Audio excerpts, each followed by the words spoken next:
जय हिंद दोस्तों, कैसे हो आप सभी। उम्मीद करूंगा कि आप सभी बहुत ही बढ़िया होंगे। तो आज के इस वीडियो में हम बात करने वाले हैं बीएसपी एचसीएल भर्ती 2025, जिसका आपका जो दो पोस्ट है सीसी और स्टोर असिस्टेंट, जिसकी आपकी फाइनली आंसर की है वो जारी हो चुकी है। आंसर की जारी होने के बाद में काफी बच्चों के कमेंट आते हैं कि सर इसकी एक जो सटीक कट ऑफ है वो आपकी क्या रहने वाली है, नॉर्मलाइजेशन में हमें कितने मार्क्स तक का फायदा देखने को मिलने वाला है, शिफ्ट वाइज हम इसके अंदर नॉर्मलाइजेशन की बात करेंगे, कितने कैंडिडेटों ने एग्जाम दिया है, क्या कंपटीशन रहने वाला है। तो पूरी डिटेल से इस वीडियो में हम बातें करने वाले हैं, तो वीडियो में लास्ट तक जरूर बने रहना। जो कैंडिडेट वीडियो में नए जुड़े हैं वो एक बार चैनल को सब्सक्राइब जरूर कर लेना, जिन्होंने जितनी भी भर्तियों की अपडेट है वो सबसे पहले आपको मिलती रहे। तो सबसे पहले यहाँ पर मैं बात करूं, जो आपकी सीसी है और स्टोर असिस्टेंट है उसकी टोटल वैकेंसी कितनी है।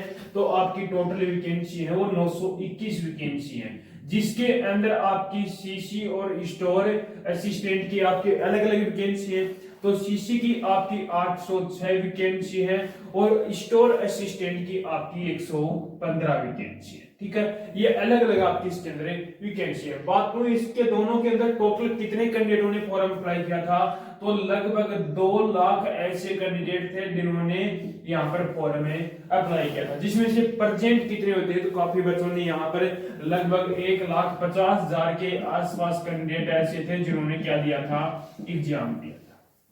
1,50,000 के आसपास कैंडिडेटों ने क्या दिया था, यहाँ पर एग्जाम दिया था। अब इतने कैंडिडेटों ने एग्जाम दिया है तो इसके अंदर जो कंपटीशन है वो आपका क्या रहने वाला है। तो कंपटीशन की बात करो तो 163 पर सीट, यानी कि एक सीट के लिए कितने स्टूडेंट हैं, 163 स्टूडेंट यहाँ पर है।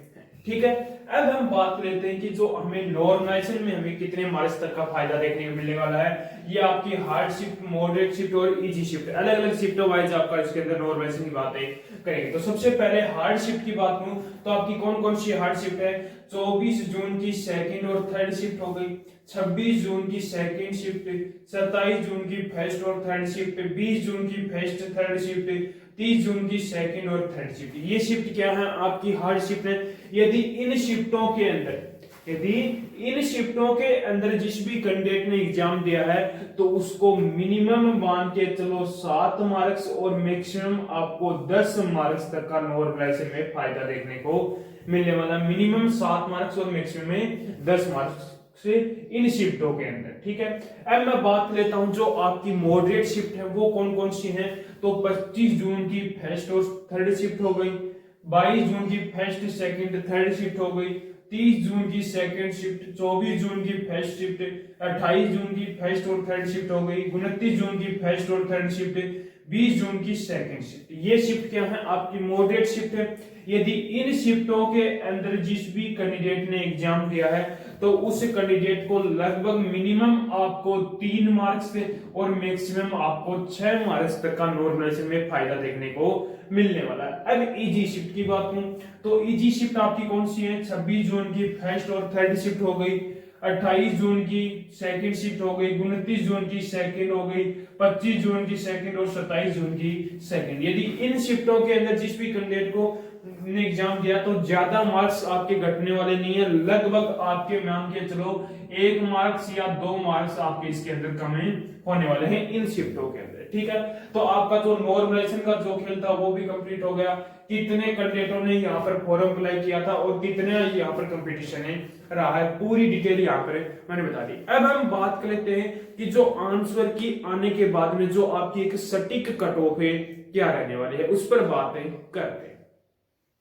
तो कट ऑफ की यदि मैं बात करूं तो ये आपकी क्या रहने वाली है, रो मार्क्स यहाँ पर कट ऑफ रहने वाले। तो सबसे पहले मैं यहाँ पर मेल कैंडिडेट की मैं बात करूं तो यूआर कैटेगरी से जिस भी कैंडिडेट के 73 से लेकर 78 के बीच में मार्क्स बन रहे हैं तो वो कैंडिडेट क्या है यहाँ पर सेफ रहने वाला है। बीसी की बात करूं तो बीसी के अंदर जिस भी कैंडिडेट के 71 से लेकर 74 के बीच में मार्क्स हैं तो आप भी कैंडिडेट क्या हो यहाँ पर सेफ रहने वाले। उसके बाद में ईडब्ल्यूएस कैटेगरी की बात करूं तो ईडब्ल्यूएस के अंदर जिस भी कैंडिडेट के 70 से 72 के बीच में मार्क्स हैं तो आप भी कैंडिडेट क्या हो यहाँ पर सेफ रहने वाले हो। ईबीसी की बात करूं तो ईबीसी के अंदर जिस भी कैंडिडेट के 67 से लेकर 70 के बीच में मार्क्स हैं तो आप भी कैंडिडेट क्या हो यहाँ पर सेफ रहने वाले हो। एससी कैटेगरी की बात करूं तो एससी के अंदर जिस भी कैंडिडेट के 63 से लेकर 66 के बीच में मार्क्स हैं तो आप भी कैंडिडेट क्या हो सेफ रहोगे। एसटी की बात करूं तो एसटी के अंदर जिस भी कैंडिडेट के 60 प्लस मार्क्स हैं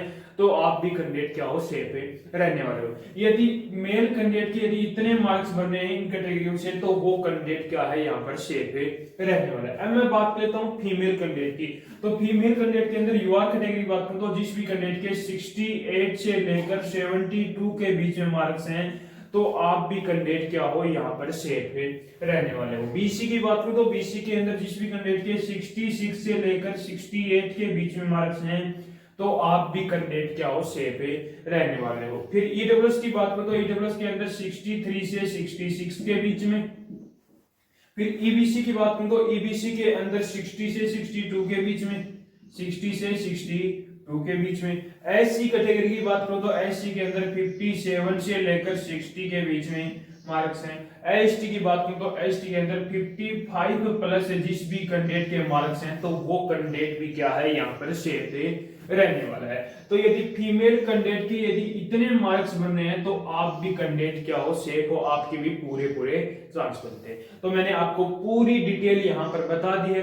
यदि अभी भी कोई बच्चे का कोई डाउट बचा हो तो वो कमेंट बॉक्स में कमेंट जरूर करना और एक बार कमेंट बॉक्स में कमेंट करके जरूर बताना कि आपने कौन सी शिफ्ट के अंदर एग्जाम दिया है और आपके कितने मार्क्स बन रहे हैं। तो उसका रिप्लाई मैं बहुत जल्द ही करने वाला हूं। तो उम्मीद करूंगा कि आपको हमारा ये वीडियो पसंद आया होगा। तो एक बार लाइक शेयर सब्सक्राइब जरूर करना और कमेंट करके एक बार जरूर बताना कि आपको हमारा वीडियो कैसा लगा।